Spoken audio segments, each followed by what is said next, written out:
안녕하세요. 오늘도 여러 가지 사연을 통해 인생을 배우고 있는 평범한 주부입니다. 여기 주로 올라오는 사연들이 결혼에 대한 이야기잖아요. 내 피가 섞인 가족들하고도 종종 맞지 않아서 고통스러울 때가 있는데 피 한 방울 섞이지 않은 사람들이 결혼으로 새로운 가족이 되어 생기는 갈등도 참 무시할 수가 없는 것 같아요. 저희 집도 예전에 그런 일을 겪은 적이 없는데 동생의 결혼으로 제부가 들어오면서 집안에 잡음이 생긴 일이 있었어요.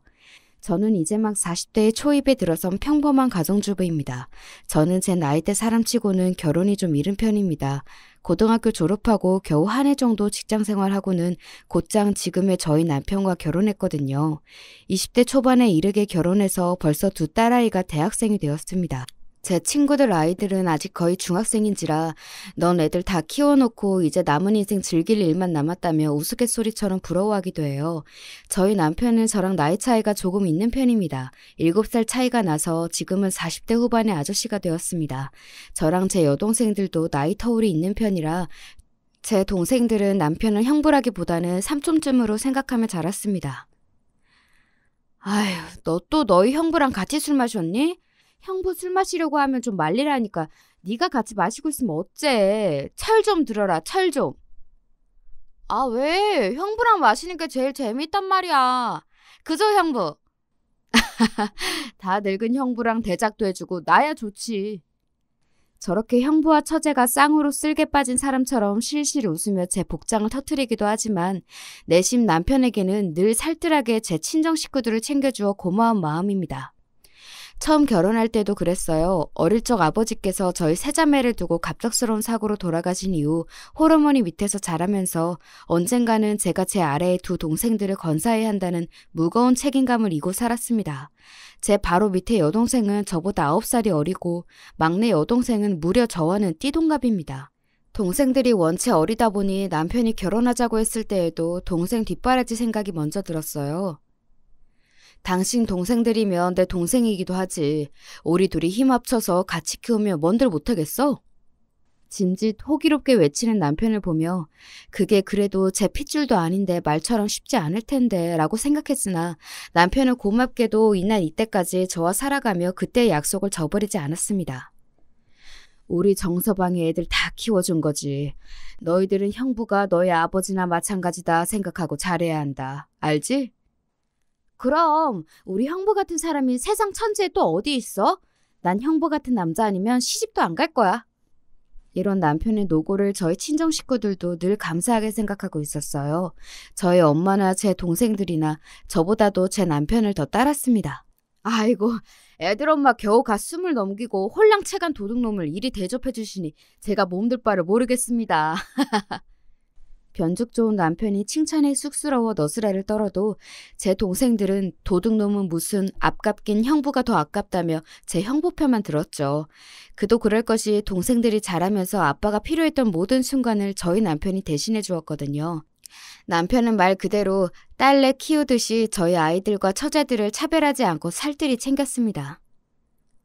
난 형부 같은 남자 나타나는 거 아니면 결혼 안 할 거야. 동생 나이가 30을 넘자 은근히 결혼을 재촉하던 어머니께 둘째가 딱 잘라 말했습니다. 둘째의 그 말에 그만 어머니의 입이 합주기가 되었죠. 저희 집 여자들한테 형부 같은 남자는 그야말로 최상급 신랑감의 상징 같은 존재였거든요. 저는 제가 저런 식으로 엄마 입을 막는구나 하며 피식 웃었죠. 동생의 말에 기분이 좋아진 남편도 곁에서 한마디 거들었습니다. 아이고 환송해라. 저도 우리 처제 아무한테나 못 보내 어머니. 제가 어디 내놔도 부끄럽지 않은 괜찮은 녀석으로 꼭 찾아올 테니까 그때까지만 좀 기다려주세요.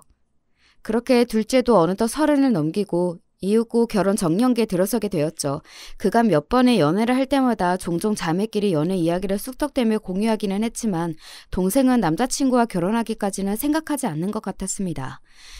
그럼 너는 결혼 생각은 아예 없어? 요즘은 그런 사람들도 많잖아. 꼭 그런 건 아닌데 얘랑 결혼까지 할 수 있나 생각하면 그런 생각은 들지를 않는다는 게 문제지. 나 진짜 그냥 하는 말이 아니라 보고 자란 게 있어 그런지 형부 같은 남자 아니면 굳이 결혼할 필요가 있을까 싶어. 그간 장난처럼 하던 말과는 달리 짐짓 진지하게 말하는 동생을 보며 생각보다 동생이 결혼에 대해 꽤 진지하게 생각해 왔구나 싶었죠. 조건 맞는 사람이야 어떻게 구하다 보면 찾을 수 있겠지만 마음 맞는 사람 찾는 건 쉬운 일이 아니었습니다. 저는 괜히 저까지 부담을 얹지 말고 옆에서 동생을 지켜봐 주자고 마음먹었습니다. 그래서 어느덧 30대 중반으로 들어선 동생이 갑작스럽게 결혼정보회사에 가입했다는 폭탄 선언에 온 가족이 깜짝 놀랐습니다. 아니, 내가 그렇게 결혼 소리를 해도 꿈쩍도 안 턴 게 갑자기 무슨 바람이 불었대? 언니, 아직 언니 그런 데 들어가기엔 그렇게 급한 거 아니지 않아? 너 그간 만나던 사람이 없던 것도 아니잖아. 연애 결혼 생각인 거 아니었어? 폭포수같이 쏟아지는 가족들의 질문 공세에도 동생은 태어났습니다. 그러더니 차분하게 가족들에게 답했죠.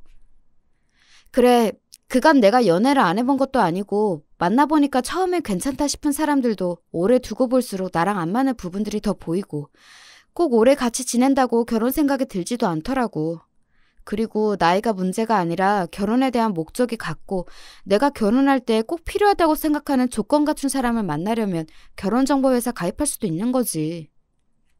그럼 결혼은? 그동안 언니 결혼 생각 별로 없었잖아. 결혼 생각은 늘 있었어. 결혼할 사람이 마땅찮다는 거였지. 언니랑 형부 저렇게 보기 좋게 사시는 거 항상 보는데 아예 결혼 생각이 없었겠어? 그냥 나도 저렇게 살고 싶어진 것뿐이야. 결혼의 목적이 그런 거라면 더욱이 결혼정보회사 가입이 더 걱정스럽게 느껴졌습니다. 어찌됐든 마음이 통해 연애하던 사람과도 결혼할 마음이 안 들었는데 조건 보고 만난 사람과 잘 살 수 있을까 염려스러웠어요. 하지만 한번 마음먹은 것에는 번복이라고는 없는 동생의 고집을 알기에 섣불리 말을 보태기도 어려웠죠. 괜찮을까?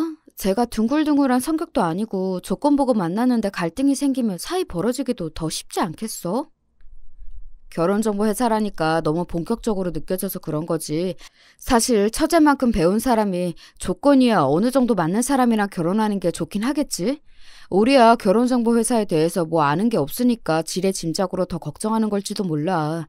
처제 똑똑한데 자기 일 결정하는데 우리보다 더 깊게 생각했으면 했지. 자기도 그런 고민 안 하지 않았을 거야. 제가 걱정의 뜻을 비추자 남편이 제 걱정을 달래겠다고 말했습니다. 그래도 제 근심이 줄어들 기미가 보이지 않자 남편이 덧붙였어요. 혹여나 우리 처제한테 못 미치는 놈 만나게 되더라도 우리 둘이 이렇게 떡 버티고 있는데 뭐가 문제겠어? 처제한테 무슨 일이 있든 우리가 늘 처제 편이 되어줄 텐데. 안 그래? 듬직하게 말하는 남편 말에 그제야 조금 걱정을 덜었습니다. 그렇게 동생은 주말마다 부지런히 결혼정보회사를 통해 소개받은 상대들을 만나기 시작했습니다. 역시 조건만으로 만난 사람이 마음에까지 들기는 쉽지 않은 일이었던지 동생의 주말 나들이도 어느새 2달이 가까워져 가고 있었습니다. 그렇게 몇 달이 지났을까 동생이 온 가족을 불러놓고 말했습니다. 요즘 결혼을 전제로 만나고 있는 사람이 있어요. 상대만 갈아치우며 소모적인 선 자리를 계속하고 있는 줄 알았는데 걔 중 마음에 드는 사람이 있었던 모양입니다. 정말로 동생 입에서 결혼 상대에 대한 말을 듣게 될 줄은 몰랐던 저를 비롯해 온 가족이 상대에 대해 궁금해했어요. 어떤 사람인데? 얘기 좀 해봐 언니, 응? 명문대 나와서 지금은 대기업 다니고 있어. 졸업한 학교 수준도 그렇고 다니는 회사 수준도 그렇고 생각하는 거나 가치관이나 나랑 꽤 비슷해서 대화할 때 별로 걸리는 게 없어. 부모님도 노후 준비 다 되어 있다고 하시니 따로 부양한다고 준비할 필요도 없을 것 같고. 예, 그런 거 말고 성품은 어떤데? 뭐 그냥 깔끔해. 예의 바르고 선 지킬 줄 알고. 결혼하고 내 직장 생활이나 이런 거 터치 안 할 것 같고 서로 양보할 거 양보하고 지킬 거 지키면서 살 수 있겠다 싶은 정도? 평생을 함께할 동반자에 대해 이야기한다기보다는 꼭 사업 파트너 얘기를 하는 것처럼 들렸습니다. 또다시 걱정이 불쑥 고개를 들이밀었지만 괜히 나이 먹은 언니가 촌스러운 생각으로 초치는 건 아닌가 싶어 입을 다물었습니다. 여보, 당신 듣기에는 괜찮았어? 나는 왜 이렇게 영 불안한 밤이 가시질 않지? 아무래도 우리 때랑은 생각하는 게 다르잖아. 나도 손아래 동서는 좀 살가운 사람이었으면 내심 기대했나 봐. 그래도 우리가 세 사람 잘 보듬으면 가족으로 잘 지낼 수 있지 않을까? 우리가 잘해야지 뭐. 남편도 은근히 걱정하는 듯 했으나 결혼은 당사자 간의 문제이니 너무 저희 생각만 고집할 수도 없는 일이었겠죠. 그렇게 약간의 근심 속에서 예비 제부가 저희 집을 처음으로 방문했습니다.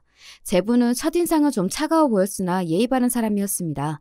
저희 친정어머니께도 저희 식구들에게도 깍듯했어요. 처가댁이 될 집에 처음 방문한 것이었지만 그리 긴장한 것처럼 보이지도 않았습니다. 뭐랄까 새 가족이 될 사람들을 만나러 왔다기보단 업무상 거래처에 왔다는 느낌? 속으로 그런 생각이 들자 곧 새 식구 될 사람에게 이런 생각은 실례지. 내가 그간 미리 너무 걱정을 했는가 보다 마음을 고쳐먹었습니다. 온 가족의 식사까지 다 마치고 늘 그랬듯이 한 주간 있었던 이런저런 이야기들을 시작했습니다. 가만히 듣고만 있던 제부가 저희 남편에게 묻더군요. 그러고 보니 형님께서 어떤 일을 하시는지는 이 사람에게 자세히 들어본 적이 없어서 무슨 일을 하시는지 여쭈어도 되겠습니까?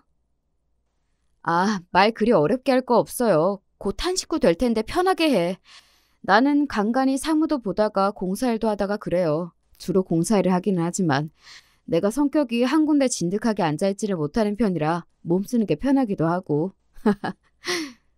남편은 평소와 다름없이 속촉해 웃으며 이야기했지만 저는 기민하게 제부가 남편을 바라보는 눈초리가 달라졌음을 알아챘습니다.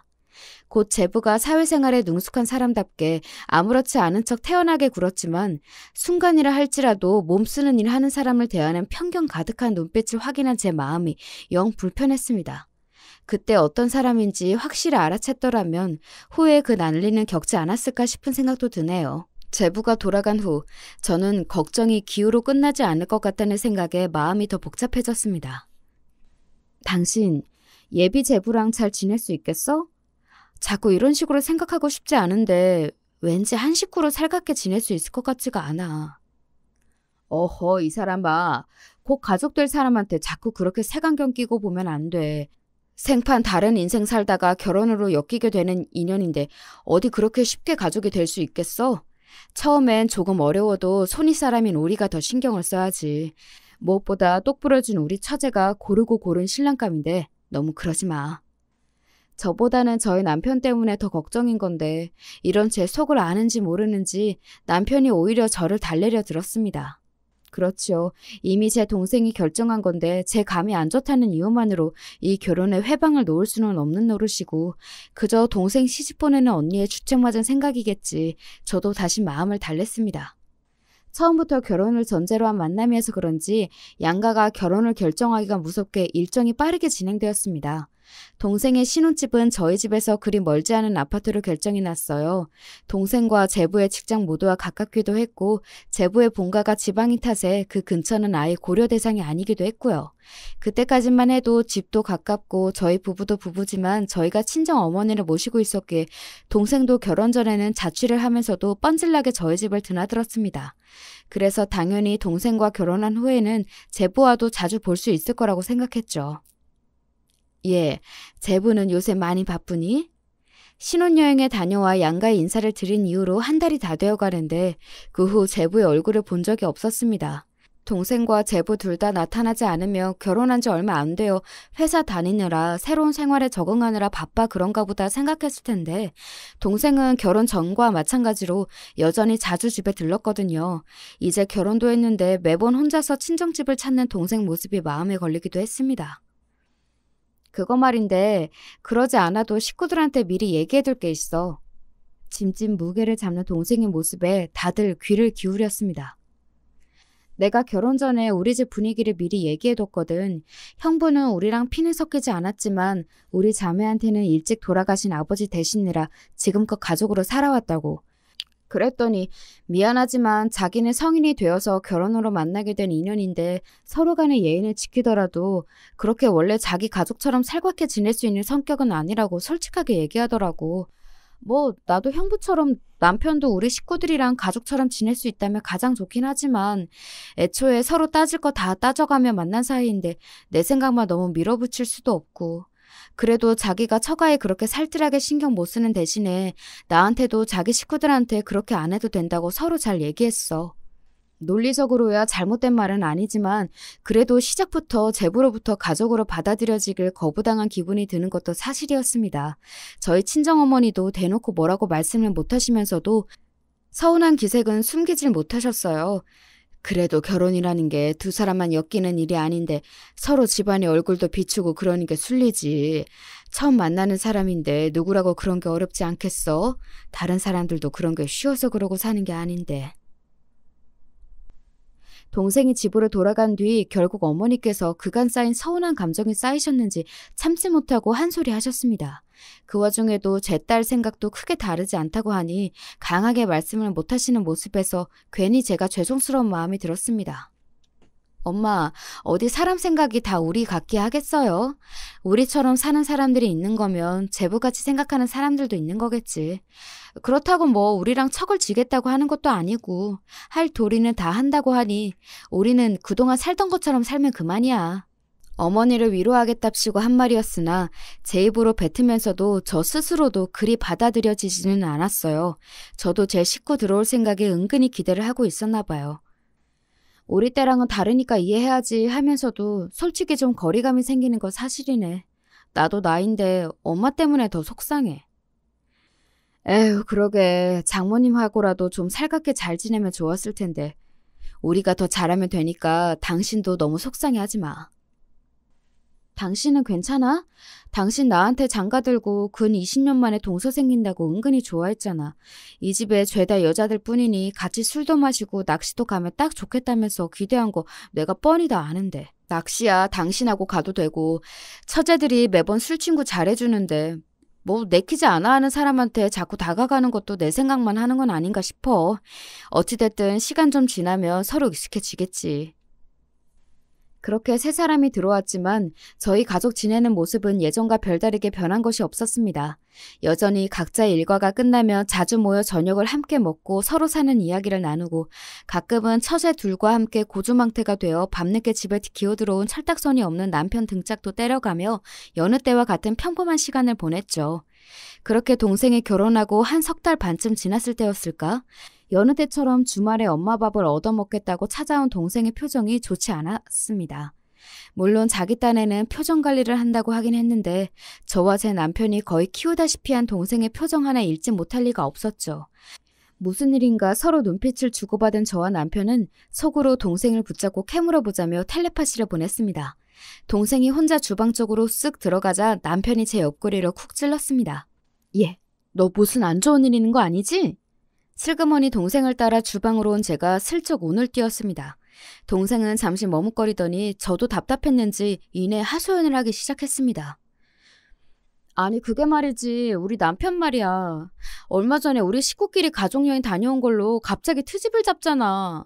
바로 전주 주말에 온 친정 식구들이 근교의 온천으로 여행을 다녀온 일을 말하는 모양이었습니다. 말이 여행이지 하루 온천 리조트 잡아서 저녁 사 먹고 온천하고 다음날 오전에 집으로 돌아온 게 전부였습니다. 그렇게 가족끼리 짧게 쉬다 오는 건 예전부터 자주 있었던 일이라서 저희끼리는 거창하게 여행이라는 생각도 안 하고 있을 정도였죠. 왜? 우리끼리 다녀왔다고 제부가 서운해? 그런 거면 차라리 다음부터 데려가면 그만이지.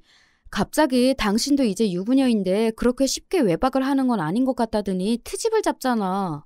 온천 다녀온다는 얘기는 벌써 한 달 전부터 한 건데 그때는 아무 소리도 안 하더니 겨우 주말 하루 다녀왔는데 그걸로 트집을 잡으니까 나도 말이 곱게 안 나와서 안 참고 질렀지 뭐. 그러니까 동생은 결혼 후 처음으로 부부싸움을 하고 그만 기분이 언짢아졌던 겁니다.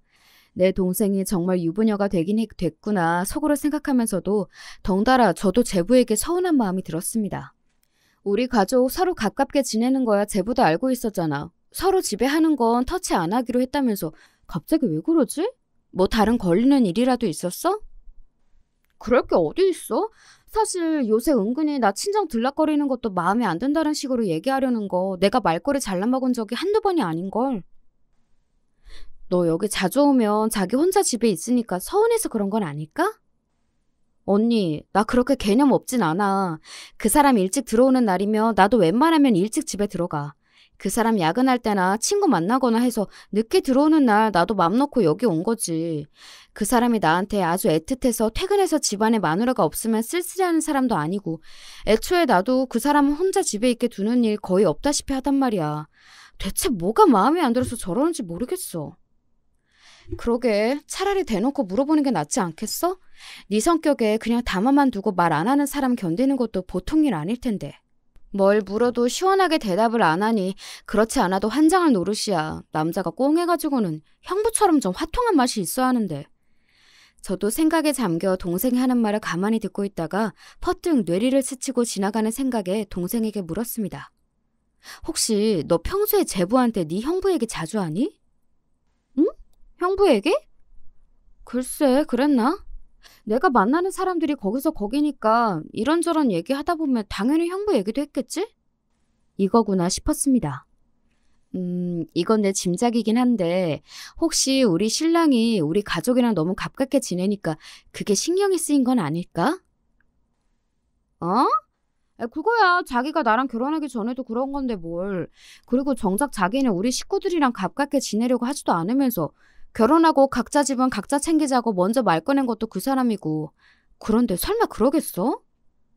그거야. 처음 결혼해서 뭘 모를 때 한 말이잖아. 그래도 사람 사는 게 그렇게 무 잘해도 딱 잘할 수 있는 게 아닌데 처음에야 어떤 생각을 가지고 있었는지 몰라도 같은 사위인데 한쪽은 아들처럼 지내고 있으면서 자긴 남처럼 지내면 그것도 좀 그렇지. 아니, 내가 뭐 그렇게 지내라고 했어? 지 좋아서 그렇게 지내놓고? 그리고 그게 마음에 안 들면 자기도 나 친정 올 때 같이 따라오면 될 일 아니야? 무슨 일을 그렇게 복잡하게 만들고 혼자 궁에 있대? 이유도 제대로 모르고 다퉜던 기억이 떠올라 부하가 치밀어 올랐는지 버럭 화를 내는 동생을 달래며 저는 말했습니다. 그러니까 자기가 제 입으로 한 말이 있는데 이제 와서 어울리려고 들면 저도 민망하지 않겠어? 사람들이 너처럼 그렇게 하고 싶은 말 다 하고 사는 것도 아니고 진작 어울리고 싶은 마음은 들었는데 먼저 운을 떼기가 민망스러워서 못하고 있을 수도 있지. 그러지 말고 둘이 잘 얘기해서 풀고 다음에 집에 올 땐 제부랑 같이 와. 언니가 맛있는 거 해줄게. 참나, 뭐 이쁘다고 언니가 맛있는 것까지 해먹여. 툴툴대면서도 제 남편 챙겨주려는 언니 덕에 기분이 좀 풀어졌는지 뒤끝 없는 성격답게 동생이 다시 헤헤거리기 시작했습니다. 그렇게 저녁에 제 형부와 반주까지 한 잔 걸친 동생은 기분 좋게 집으로 돌아갔습니다. 그 다음 주말 동생은 정말로 제부를 데리고 저희 친정집으로 왔어요. 동생은 주방에서 제부 좋아한다는 음식을 준비하던 저 옆에 슬쩍 오더니 소곤거렸습니다. 언니 말이 맞았나 봐. 혹시 나 혼자 친정으로 가서 기분이 안 좋았던 거냐고 하니까 안 그런 척하면서 근처에 사는데 매번 나 혼자만 가는 게 좀 그랬다잖아. 아니 그럼 진작 저도 따라오던가. 좀 민망했을 수도 있지. 너무 그러지 마. 그래도 같이 오자니까 잘 따라온 것 같구만 뭘. 그러니까 말이야. 괜히 저가 저 할 말 제대로 못하니까 엄한 사람 트집 잡고 말이지. 그나저나 나는 같이 살면서도 눈치 못 챘는데 언니 진짜 대단하다. 잠깐 듣고 바로 알아채고. 역시 베테랑 주부는 뭐가 달라도 다르다는 건가? 이 언니가 결혼 생활 20년 꽁을 한 게 아니란다. 얼른 가서 밥이나 먹어. 제 남편과 화해한 게 기분 좋았던지 재롱을 떠는 동생에게 맞장구를 쳐주며 제 기분도 꽤 좋아졌어요. 결혼 초에 제부에게 서운했던 마음도 덩달아 풀리는 기분이었습니다. 남편이 했던 말처럼 손윗사람인 제가 먼저 제부에게 다가갈 걸 하는 마음도 들었습니다. 이렇게 자주 섞이다 보면 곧 제부와도 더 가까워질 수 있겠지 싶었습니다. 그렇게 매주 주말 제부는 동생을 따라 저희 집에 꼬박꼬박 들리기 시작했습니다. 제부는 여전히 살가운 성격은 아니었지만 그렇다고 딱히 튀는 것도 없이 저희끼리 하는 말도 잘 듣고 있었고 저희와 함께 보내는 시간을 불편해하는 것 같지도 않았어요. 동생도 이런 제부의 변화가 퍽이나 기꺼웠던지 전보다 제 시댁 어른들께도 자주 연락드린다고 했습니다.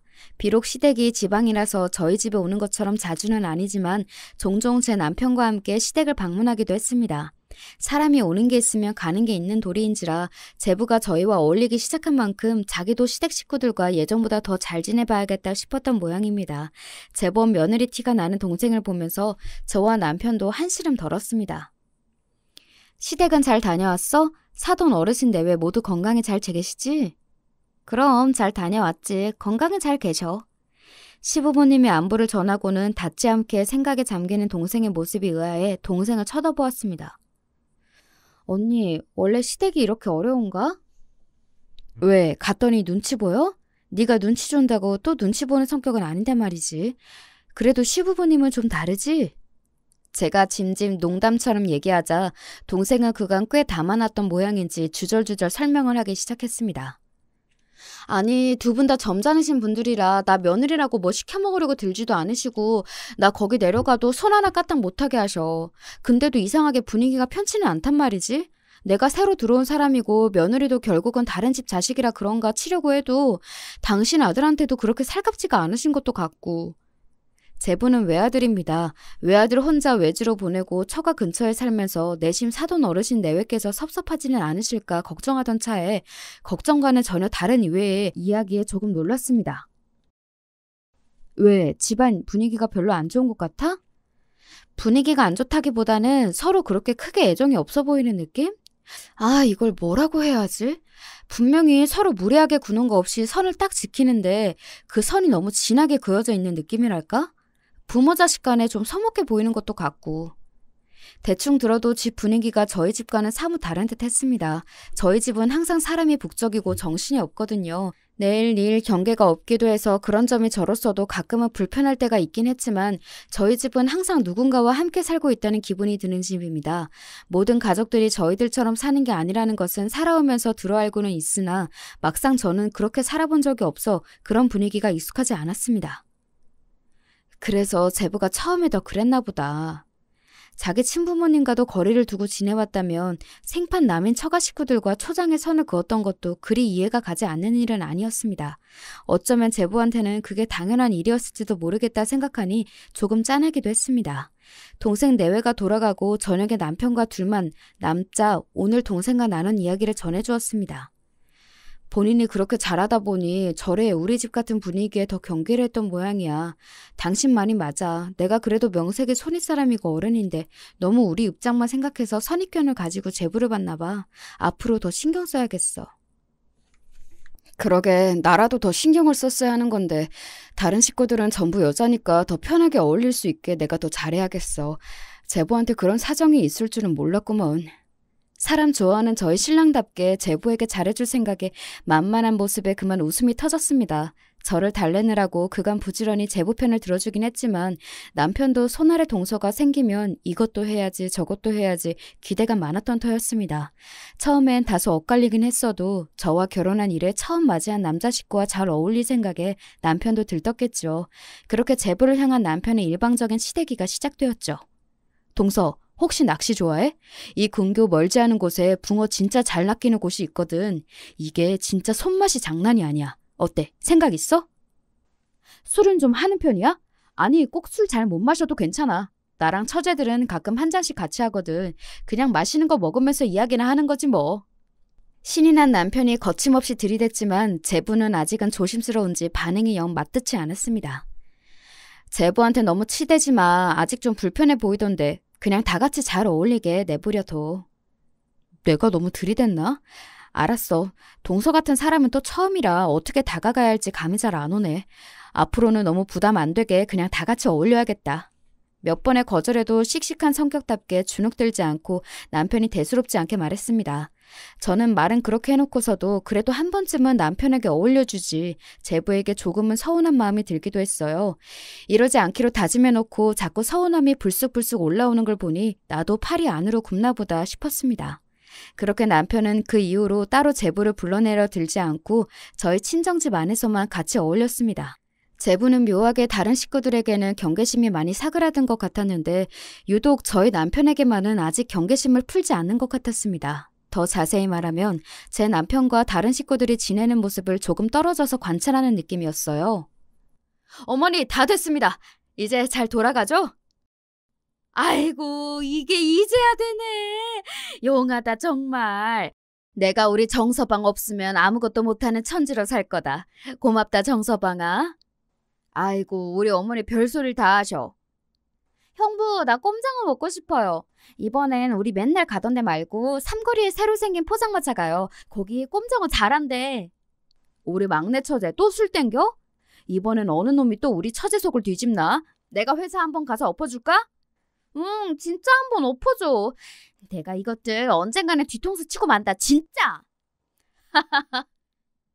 그간 집안에 남자라고 남편 하나뿐이었다 보니 어머니가 찾는 소리에 처제 술 사달란 소리에 남편은 늘 눈코 뜰 수 없었습니다. 저희 엄마나 동생들이나 무슨 일만 나면 전부 정서방, 형부 찾기 바빴죠. 형님은 처가 식구들이랑 참 잘 어울리시는 것 같아요. 좀처럼 먼저 말 붙이는 일이 없는 제부가 뜬금없이 하는 말에 조금 놀랐습니다. 아, 애 아빠야 뭐 나한테 장가오고 지난 20년간 고생이 많았죠. 홀로 되신 장모님의 그땐 동생들도 다들 어렸고 요새도 처가살이하는 사람들 잘 없는 판에 우리 엄마 모시고 동생들까지 다 키웠으니 내 남편이지만 보통 일은 아니잖아요. 그러니 우리 엄마도 그렇고 동생들도 그렇고 자꾸 애 아빠를 찾나 봐요.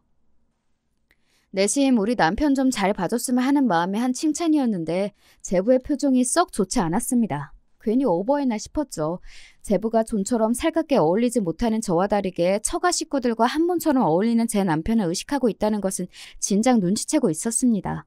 괜한 걸 건드렸나 싶어 서둘러 말을 덧붙였죠. 이제 제부도 우리 식구가 되셨으니 금세 저 사람처럼 어울릴 수 있을 거예요. 우리 식구들이 또 그런 거 하나는 참 잘하거든. 아이가 저를 찾는 통에 대화는 그 자리에서 마무리되었습니다. 저도 별 생각 없이 넘기기도 했고요. 일이 심상치 않게 돌아가는구나 싶었던 건 그로부터 얼마 지나지 않았을 때였습니다. 그날도 남편은 제 동생이 가져온 드라이기를 고쳐주겠다고 씨름하고 있었습니다. 됐다. 이쪽에 나사가 느슨해져 있었네. 이거 꽤 오래 썼지? 어머, 아침까지만 해도 안 되더니 멀쩡하게 잘 돌아가네? 거봐, 아깝긴 버리긴 왜 버려. 역시 형부 손에 들어가면 안 고쳐지는 게 없다니까. 또 제 형부랑 쿵짝이 맞아 신나게 제잘되는 동생 목소리를 들으며 오늘도 평소 같다고 생각하던 중이었습니다. 아무래도 몸 쓰는 일 하시는 분이니 기계 고치는 일에는 이골이 나셨겠지. 어? 답지 않게 날선 제부의 말투에 신나게 떠들던 동생이 좀 당황한 것 같았습니다. 드라이기 그거 뭐 얼마나 한다고 아침부터 사람을 붙잡고 귀찮게 굴더니 그냥 새로 하나 사면 될걸. 그걸 또 고쳐서 쓰겠다고. 아니, 고칠 수 있으면 고쳤으면 좋지. 무슨 말을 또 그렇게까지 해? 사람이 각자 잘하는 게 있는 거지. 그거 안 된다고 사람을 무슨 천치 취급을 하더니 기어이 그 고문을 여기까지 싸들고 오고. 아니, 그동안 뭐 망가지면 형부가 다 잘 고쳐줬으니까 그러지. 못 고치면 또 몰라도 할 수 있는 사람이 있는데 그럼 그걸 버려?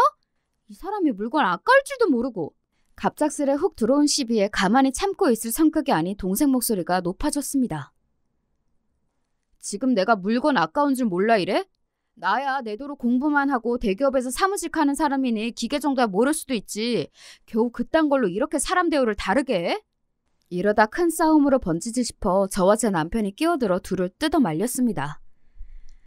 아이고, 너는 제부한테 말을 왜 그렇게 해? 그만해. 그래, 처제 너무 그러지 마. 나야 나이 먹고 할 줄 아는 게 이런 것밖에 더 있나. 동서같이 똑똑한 사람이 또 어디 있다고 아침부터 타박을 했어? 그러지 말고 둘이 풀어, 응? 그래도 선의 사람 앞에서 계속 큰 소리를 내기는 민망했던지 싸움은 멈췄지만 둘 다 화가 풀리지는 않았죠.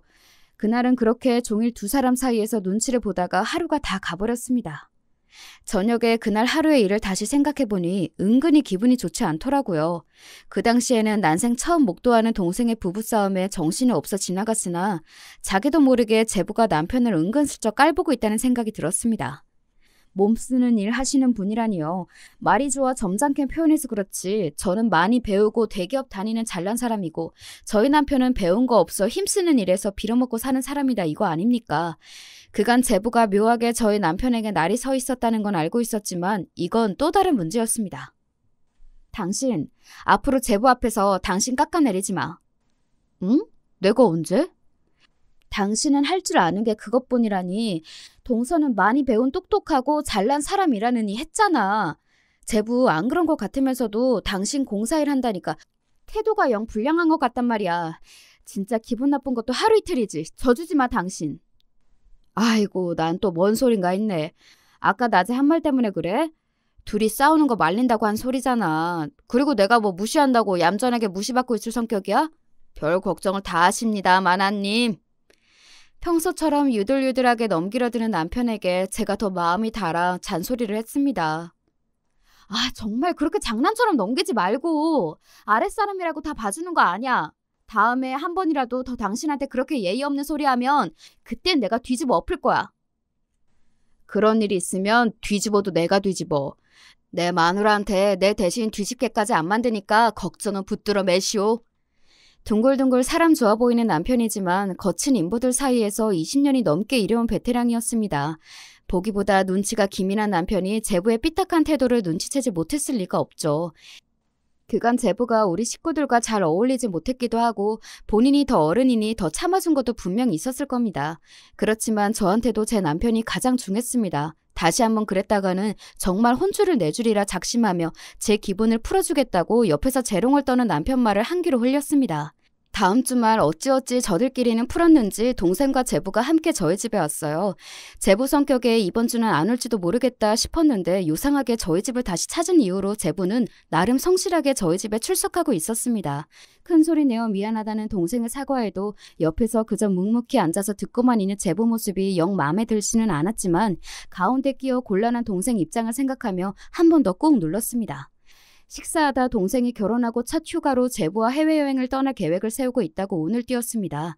해외 좋지. 난 언제 해외여행 갔는지 이젠 기억도 안 난다 얘. 괜스레 저까지 들뜨는 마음에 조금 과장해서 한 말에 제부가 대꾸했습니다.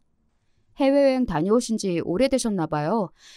그러고 보니 지금 형님 벌이로는 애들이랑 내 식구 해외여행 나가기는 좀 부담스러우실 수 있겠네요.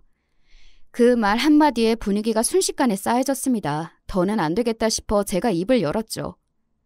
제부, 그런 말은 내가 영 듣기가 불편하네? 네? 제부가 우리 부부 형편을 알면 뭘 얼마나 안다고 그런 식으로 말하는 것도 기분이 썩 유쾌하지 않은데 설령 그게 진짜라고 하면 더 말을 조심해야 맞는 거 아닌가?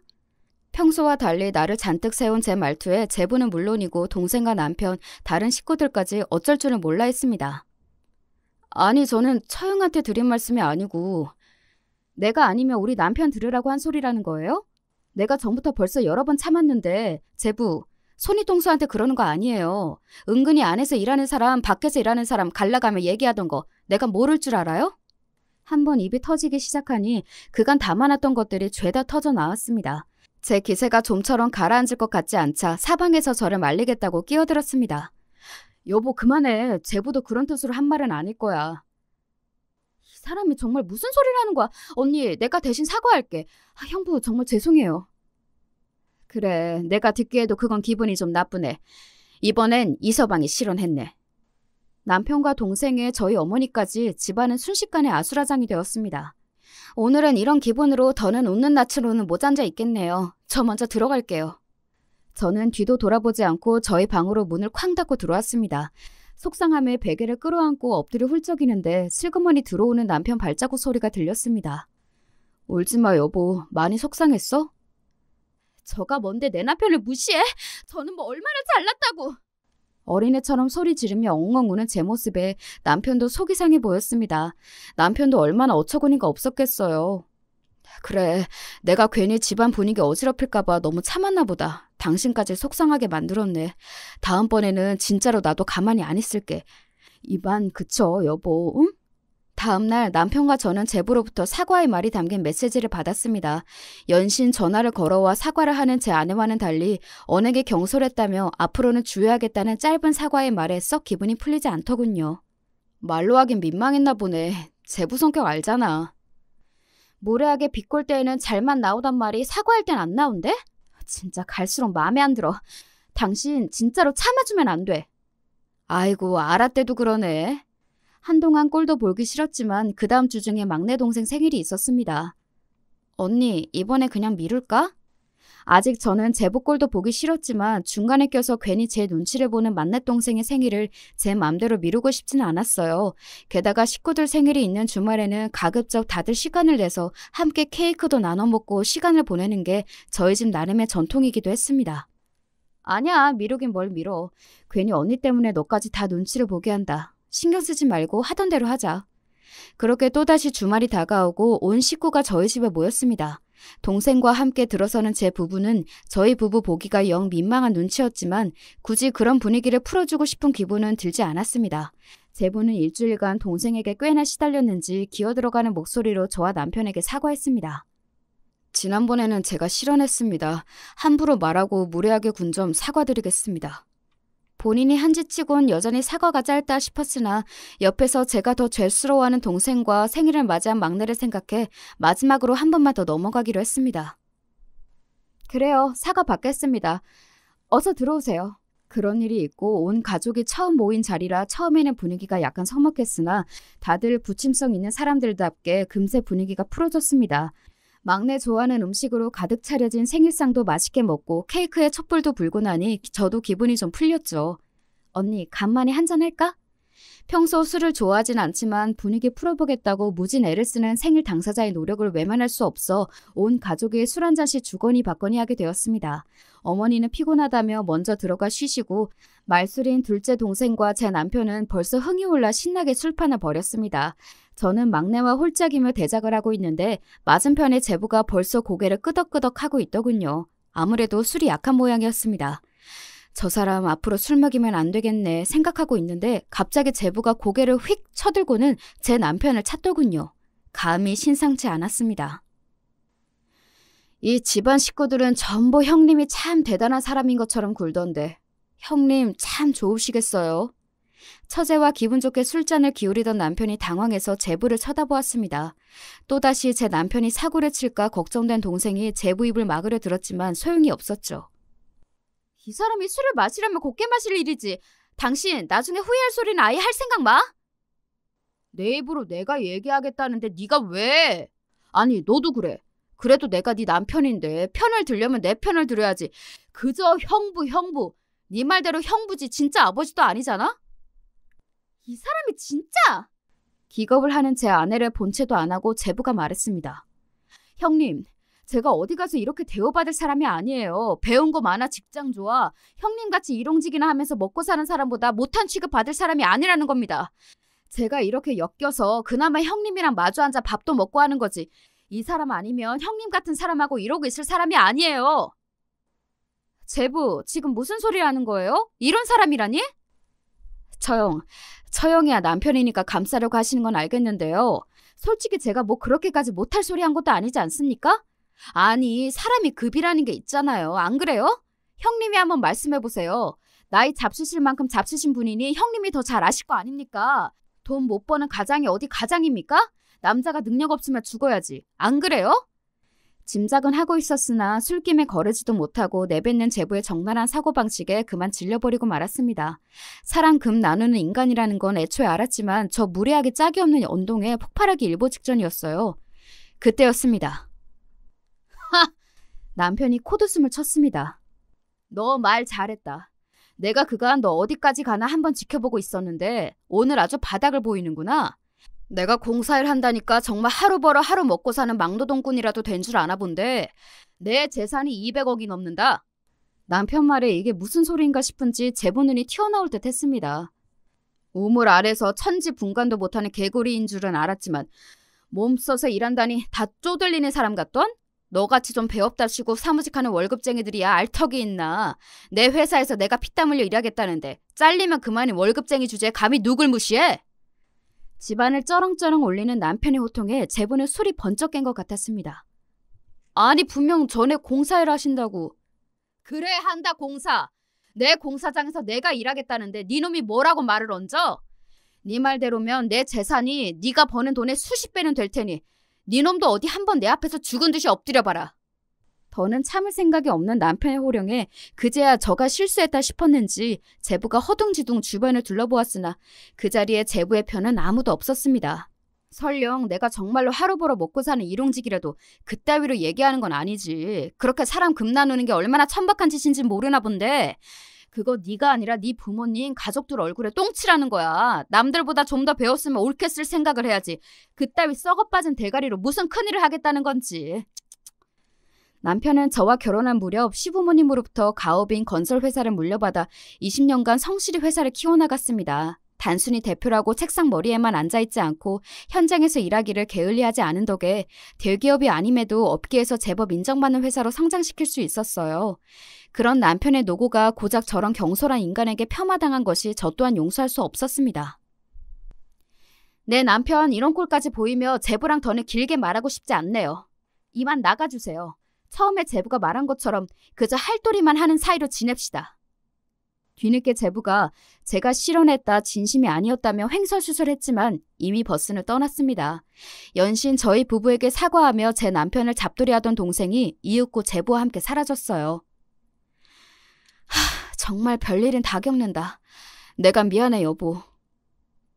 아니, 당신이 뭐가 미안해. 당신 맘 쓸 거 없어. 사정도 모르면서 저렇게 남 깔보려는 사람 한두 번 본 것도 아니고. 나는 암시롱도 안 씁니다. 고세 평소처럼 제 기분을 풀어주려고 능청을 떠는 남편을 보며 그래도 남편이 저런 헛소리에 마음 다칠 만큼 모른 사람이 아님을 다행스럽게 여겼습니다. 제부가 저희 집에서 더 이상 설 자리가 없어진 건 당연한 수순이었습니다. 저희 남편이 세상에서 가장 좋은 남자인 줄 아는 저희 식구들은 저보다도 더 제부에게 분노했습니다. 뒤늦게 제부가 납작 엎드리며 사과했지만 모르면 몰라도 그 시꺼먼 속을 아는데 제부를 예전처럼 대할 수는 없었죠. 이제 제부는 사위 대접은커녕 사람 취급도 제대로 못 받으며 전에 없이 싸늘한 처가 식구들 앞에서 바짝 쪼그라들었습니다. 그 이후로 제부는 제 동생에게 꽉 쥐어잡혀 살고 있습니다. 나한테 아버지나 마찬가지인 형부에게 그딴 짓을 해놓고도 내가 가만히 있을 줄 알았느냐. 너 같은 놈이랑은 안 산다며 길길이 날뛰는 동생을 제부가 이길 주제가 못 되었으니까요. 그러게 착하게 살았으면 좀 좋아. 속으로 조금 고소해했습니다. 집에 새 사람 들이기가 참 쉽지가 않네요. 여러분은 부디 좋은 사람들만 만나시길 바라며 이만 이야기 마칠게요.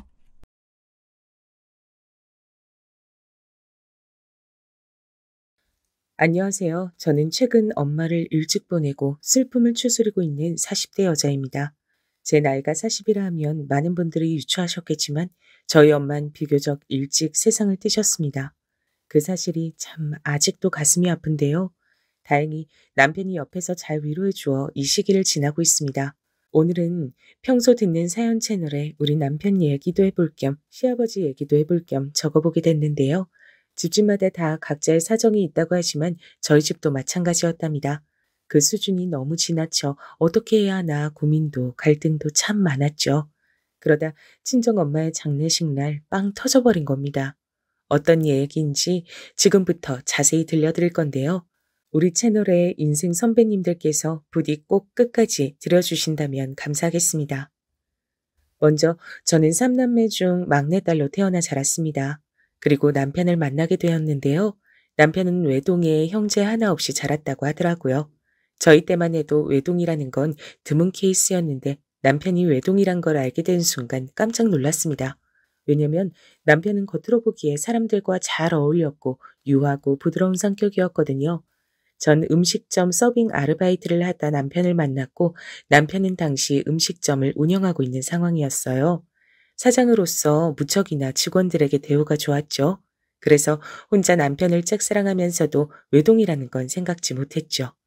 그런데 그 외동이란 것이 남편에겐 다른 의미였나 봅니다. 난 형제 없이 자라 많이 외로워서 그런가 꿈이 가정을 꾸리는 거야. 그게 당신과 함께였으면 좋겠어. 나랑 결혼해 줄래? 남편의 프로포즈도 이런 내용이었거든요.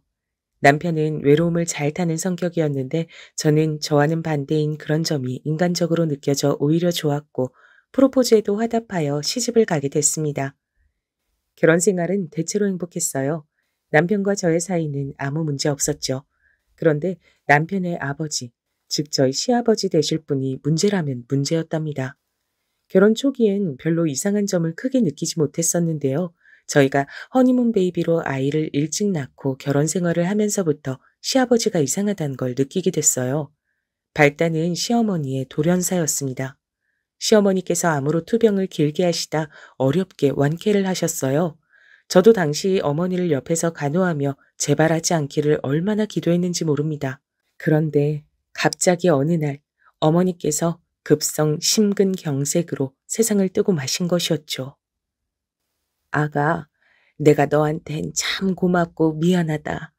너 같은 며느리 얻은 것만으로도 큰 복이라 생각했는데 우리 정태가 너한테 말 안 해도 많이 기대고 의지하고 있어. 알지? 늘 여장부같이 씩씩하고 든든한 네가 우리 아들 좀 많이 지켜주려무나. 네, 어머님 그럴게요. 걱정하지 마세요. 근데 왜 오늘 그런 말씀을 하시는 거예요? 전날 저희 시어머니께선 자신의 죽음을 예감이라도 하신 것인지 이런 말씀을 남기셨는데 그게 어떤 징조였나 봅니다. 다음날 저도 시어머니께서 그렇게 병원에 옮겨지시고 장례식이 열릴 줄은 상상도 못하고 있었으니까요. 너무 갑작스런 이별이었습니다. 황망함에 젖어 남편도 저도 물도 제대로 못 마실 만큼 너무나 힘들어했죠. 시어머니의 장례를 치르고도 모두가 침울한 분위기였습니다. 생전 시어머니께서 잘해주셨던 게 많이 생각나 유품을 정리하면서도 자꾸 눈물이 나더군요. 제가 하도 울어 결국 갓난쟁이 딸을 친정엄마가 데리고 가셨고요. 시어머니는 제가 시집을 올 때부터 제게 고운 며느리가 들어왔다며 잘해주신 분이었어요. 사실 남편의 집안에 비해 저희 집이 많이 기운 편이었고 저 또한 큰 배경이 없었답니다. 고졸에 음식점 설거지, 서빙, 그런 알바들을 전전하며 살았던 사람이었고요. 친정이 시골에 있다 보니 배움의 기회도 짧았던 것 같고 저 역시 공부에 딱히 흥미가 없었거든요. 근데 그런 저를 받아주시며 이토록 환대해 주시니 제가 더 잘해야겠다라는 마음이 절로 생기더라고요.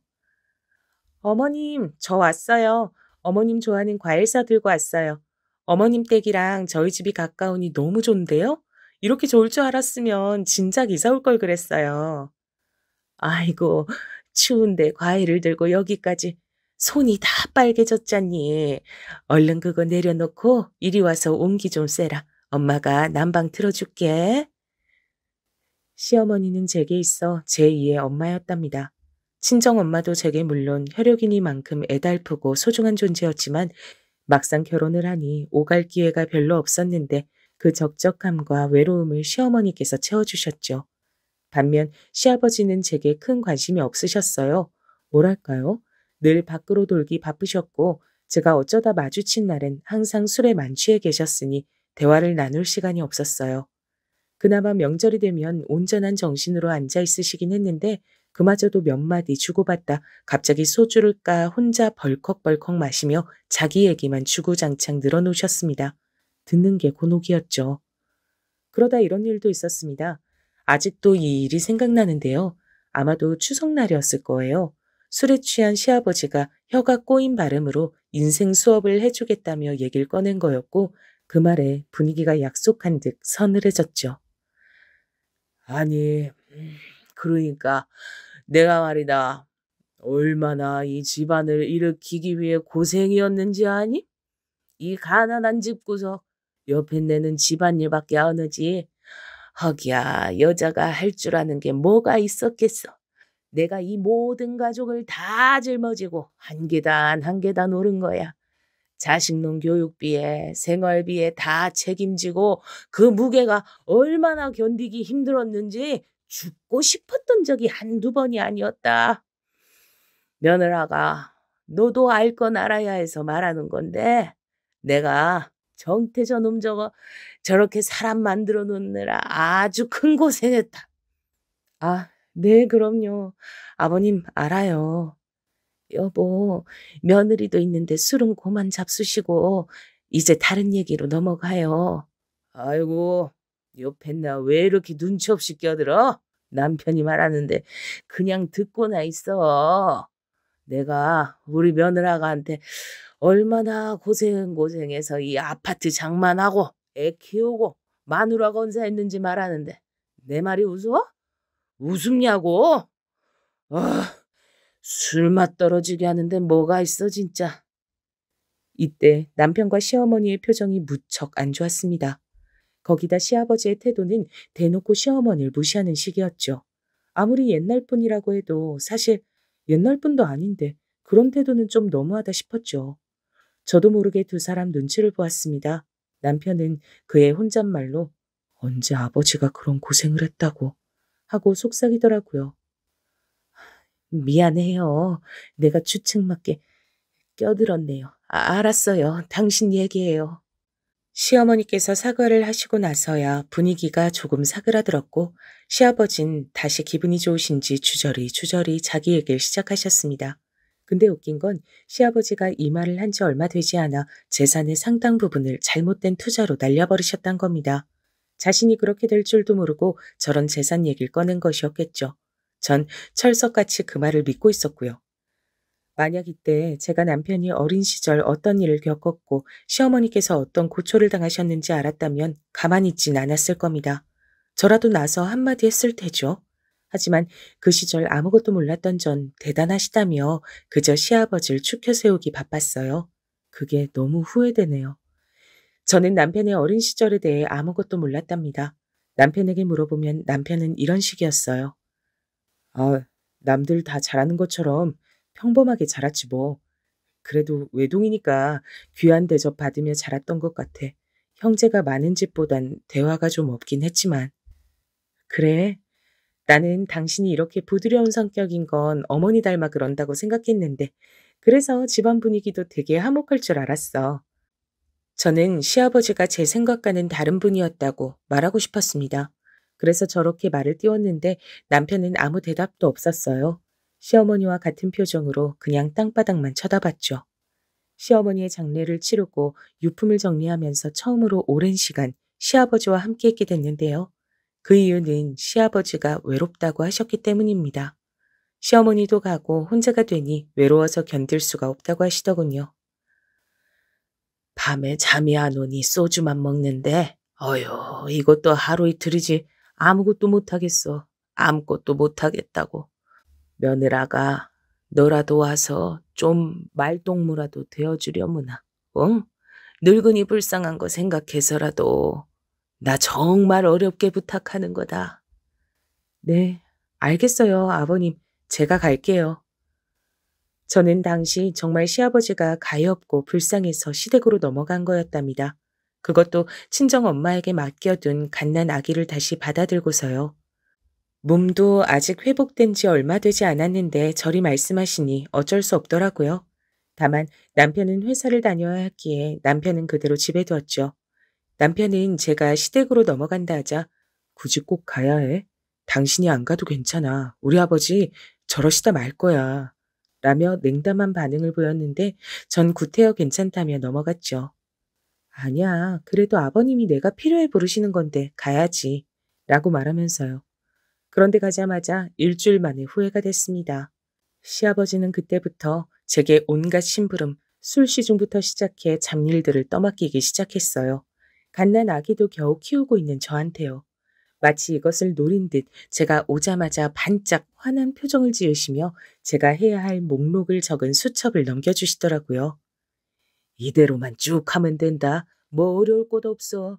집이 큰 집도 아니고 세탁기 돌리고 청소기 돌리고 뭐 먼지 같은 거나 쓸고 닦으면 되고 내 밥 아침이랑 저녁 정도만 차려놓으면 된다. 아, 근데 매일 같은 반찬 먹는 건 별로 안 좋아하니까 그건 네가 알아서 잘 분간하고 아무튼 며느라 잘해줄 수 있지? 너만 믿는다. 그리고 고맙다.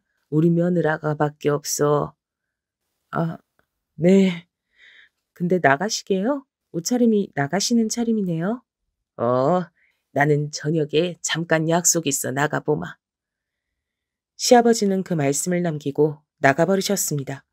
분명 전화로는 죽을 것 같은 목소리였는데 막상 오니 슬픔의 기색이라곤 온데간데 없었죠. 어머니를 잃어 외롭다 하신 분이 맞나 싶었습니다. 근데 더 가관이었던 건 시아버지께서 적어놓은 수첩을 들여다보니 별 기막힌 내용이 다 적혀 있더라고요. 옷 다리는 방법부터 시작해 자신이 좋아하는 반찬, 청소는 어떻게 해라 등등 별의별 것들이 디테일하게 기록돼 있었습니다. 아니, 이걸 지금 나보고 그대로 다 하라는 거야? 돈을 받는다 해도 때려치우고 싶은 힘든 강도의 일이었습니다. 그리고 사실 말이 쉬웠지 시댁의 30평대 집을 매일 쓸고 닦고 밥을 준비하고 갓난 아기까지 챙기는 거 그 자체로 정말 곤혹스러운 일이었어요. 저는 천천히 몸도 추스리고 우리 아기한테만 집중하며 평화로운 시간을 보내고 싶었는데 갑자기 스트레스가 확 몰려오더라고요. 그래도 떠난 시어머니를 생각하며 한 달 정도는 꾹 참고 그 모든 일들을 원하시는 대로 해드렸답니다. 그래, 조금만 참자. 덜 외롭다 하시면 그땐 미련 없이 나가면 되니까. 아침에 된장국이 싫다셔 김치찌개로 바꿨고 간이 또 안 맞다 어쩐다 이러쿵저러쿵 하시면 다시 끓여 내어드리고 시아버지 입맛도 보통 까다로운 게 아니었어요. 도대체 시어머니가 어떻게 이런 시아버지를 모시고 오랜 세월 살았나 싶었죠. 이때 저는 아마 슬슬 감을 잡았던 것 같습니다. 남편과 시어머니가 제겐 말하지 못한 무언가가 있다는 걸요. 근데 아무리 순하고 착한 사람도 지속해서 스트레스를 받으면 한 번은 폭발하잖아요. 시어머니를 생각해서 참았던 저도 결국 그러고 말았답니다. 아니, 아가, 너 도대체 집안 살림을 어떻게 하는 거냐? 찌개 맛이 왜 이래? 아니, 이 쉬운 찌개 하나를 끓이면서도 간도 하나 제대로 못 해내고, 나는 네가 집안에만 있는 애라길래 요리는 장금이 수준은 되는 줄 알았더니 웬걸. 아이고, 이를 끄면 밖에서 사 먹는 게 낫겠다. 아, 아버님, 제가 두세 번을 넘게 끓인 찌개예요. 아니, 물을 더 넣어 끓이라 해서 그렇게 했는데 뭐가 마음에 안 드신단 거예요? 아니면 구체적으로 말씀을 해주시든가요. 저 아기 돌보는 것도 사실 힘든데 여기 와서 하고 있는 일이 정말 많아요. 예, 너 지금 시아버지한테 무슨 훈계라도 하는 거냐? 어디서 말 대꾸 하고 있어? 시부모 봉양하는 건 당연한 일이지. 여기 힘들단 소리가 왜 나오냐? 너 진짜 힘든 게 뭔지 몰라? 어디 한번 진짜 힘들게 해줘? 이 말을 하는 시아버지의 표정은 굉장히 험악했습니다. 마치 뭔가를 집어들고 저한테 던지시기라도 할 요량이었죠. 전 거기 너무 놀라 몸이 딱딱하게 굳어버렸고요. 사람이 공포를 느낀다는 게 이런 거구나 싶었습니다. 바로 몸이 굳는데 대꾸할 말이 떠오르질 않았어요. 저는 입을 꾹 다물고 나중에 저녁이 돼서 집으로 넘어가 남편에게 이 일을 모두 말했습니다. 저도 모르게 눈물이 나오더라고요. 여보, 아버님 정말 너무하신 거 아니야? 아까 진짜 무서웠다고. 내가 자기 말에 말대꾸 한마디 했다고 저런 모습 보이시는 거 나 처음 봐. 나 그 집에 못 있겠어. 우리 딸 생각해서라도 있으면 안 될 것 같아. 정말 못하겠어. 그러자 제 말에 남편의 표정이 바로 불그락 푸르락 변하더군요. 당장 아기를 데리고 집으로 오라며 자기가 아버지께 말하겠다고 하면서 직접 시댁으로 가 짐을 챙겼습니다. 다신 아버지한테 가지 마. 내가 단단히 말해둘 거야. 남편은 이 말만 남기곤 시아버지한테도 일방적으로 통보했습니다. 제가 다시 시댁에 건너갈 일은 없을 거라고요. 여기에 시아버진 혼자 길길이 날뛰어 난리가 나셨고요. 니들이 정녕 부모를 등 돌리는 거냐면서 말입니다. 하여간 저는 이 난리통에 정작 제 아이한텐 집중할 시간도 여력도 없었던 것 같습니다. 시간이 지날수록 남편과 시아버지 사이는 냉정이었습니다. 저는 진상이라 생각하고 대강 비위만 맞춰주자는 입장이었는데 남편은 시아버지를 혐오하는 수준이었거든요. 이야기만 나와도 말하기 싫은 표정이었어요. 명절도 가지 않았죠. 이쯤 되니 중간에서 제가 중재를 해야 할 것 같은데 두 사람이 도통 날이 서 있는 게 아니었거든요. 그러다 남편에게 제가 먼저 화해를 하라고 떠밀어 봤습니다. 물론 저도 좋아서 한 건 아니에요. 그저 불편해서 그랬던 것뿐이죠. 여보, 아버님 지금 당신하고 말도 안 섞으려고 그러고 명절만 되면 내가 얼마나 눈치 보이나 몰라. 아버님은 더 이상 당신을 자식 취급도 안 하시겠다는데 그냥 당신이 눈 꼭 감고 먼저 용서 빌면 안 될까? 그러자 여기에 대한 남편의 대답은 화였습니다. 무슨 소리야? 내가 왜 빌어 빌긴. 당신이 그런 대접 받았는데 내가 어떻게 가만히 있어? 난 용서 못해. 아버지도 그렇고 아버지한테 당하고 살았던 어머니를 생각해서라도 안 돼. 그때 저는 너무 놀라 반문했습니다. 아버님한테 당했다니? 어머님이? 당신 그거 무슨 소리야? 그리고 저는 이때가 되어서야 남편에게 모든 진실을 들을 수 있었습니다. 진면목이었죠. 시아버지의. 어떻게 어디서부터 시작해야 할지 모르겠네요. 일단 가감없이 말해보자면 아버님은 남편의 어린 시절 그야말로 폭군이었다 합니다. 어느 정도의 폭군이었는진 남편의 울부짖는 말에서 대략 짐작할 수 있었어요. 일단 시아버지가 기분이 좋은 날은 술을 마시고 들어오는 날이었는데 그날을 제외하곤 모든 날이 지옥이었다 합니다. 집기들을 때려 부수는 건 기본이고 시어머니에게 손찌검을 하는 날도 많았다고요. 그러다 남편이 조금씩 커가며 엄마를 보호하려 하면 외려 그 손이 남편에게 날아가 언젠가는 중상을 입고 입원해야 했던 날도 있었다 합니다. 아직도 그날이 기억나. 잊질 못하니까. 내가 아버지한테 처음으로 반항한 날이었어. 근데 아버지가 그러더라. 어디 자식 새끼가 지 아비한테 말대꾸 하냐고. 그 말 듣고선 무진장 미친 듯이 얻어맞았어. 개처럼 소처럼 자식을 마구 두들겨 패는데 난 도저히 우리 아버지를 이해할 수가 없어. 그저 나와 엄마를 물건처럼 대하면서 매일 허리가 휘게 식당 일하는 엄마한테도 돈 벌어와라, 뭐 해와라, 명령질이나 하고 자긴 대장 노릇만 하려 했던 아버지를 어느 순간 이해하길 포기했어. 그게 맞아. 이해하길 포기했다는 게. 어떻게 아버지를 이해할 수 있었겠어? 차라리 나한텐 그러는 건 나아. 문제는 엄마한테까지 아버지가 함부로 굴었단 거지. 의처증까지 있어서 밤마다 엄마한테 다른 남자와 뒹굴었냐 뭐 했냐 추궁하면서 못살게 굴고 엄마가 흐느껴 오는 걸 본 적이 한두 번이 아니야. 그게 일상이었지. 난 그냥 벗어나고 싶었어. 그 지옥 속에서.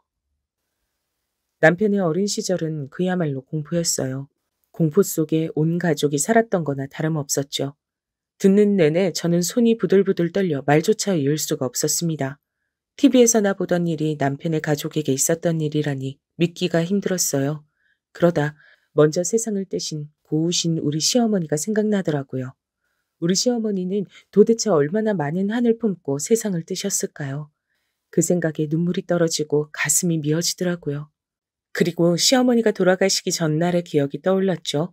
시어머니와 제가 단둘이서 대화를 나누었다고 했잖아요. 당시 전 시어머니께 아버님도 좋으신 분이니 걱정 말라는 말을 전했는데요. 이때 시어머니의 표정이 조금 묘하셨습니다. 어떤 슬픔이 깃들어 있는 표정이었달까요? 저에게 하고 싶은 말씀이 많으신데 못하고 계시는 그런 느낌. 촉이라면 촉이지만 전 그런 느낌을 받았습니다. 이제는 왜 그때 시어머니께서 제게 이 뻥끗 한번 하실 수 없었는지, 그런 표정이셨는지 다 알게 됐죠. 그럼 결국 아버님은 경제활동을 하나도 안 하셨고 어머님이 다 하셨단 얘기네? 근데도 자기가 다 먹여 살렸다면서 틈만 나면 줄절거리셨던 거고, 기가 막혀. 맞아. 그런 말 들을 때마다 속에서 열불이 났지.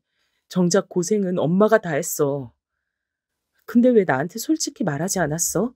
추궁하는 게 아니고 궁금해서 그래. 자기한테 말하지 않았던 건 모르겠어. 부끄러웠나 봐. 당신한테 이 모든 얘기를 하게 될 때 어느 정도 용기가 필요했을 수도 있고. 엄마도 당신한테 아무 말 하지 않고 세상을 뜨셨으니까.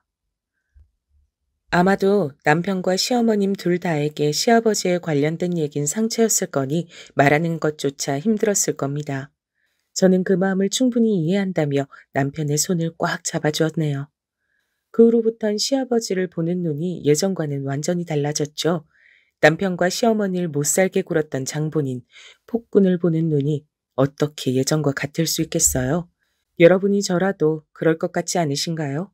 그래서 일부러 더 이상 전처럼 남편과 시아버지의 사이를 붙여놓으려 하질 않았답니다. 허나 시간이 흐르니 착한 우리 공 같은 남편이 제게 먼저 말하더군요. 그냥 용돈 드리고 가끔 찾아가며 부모 대접은 해드리자고요.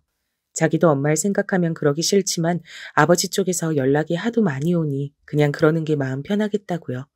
남편이 먼저 용서를 하겠다고 하니 저도 딱히 반대할 말이 떠오르질 않았습니다. 알겠어. 당신 마음 편한 대로 해. 그런데 그러던 중 또 하나의 사건이 일어나고야 말았습니다.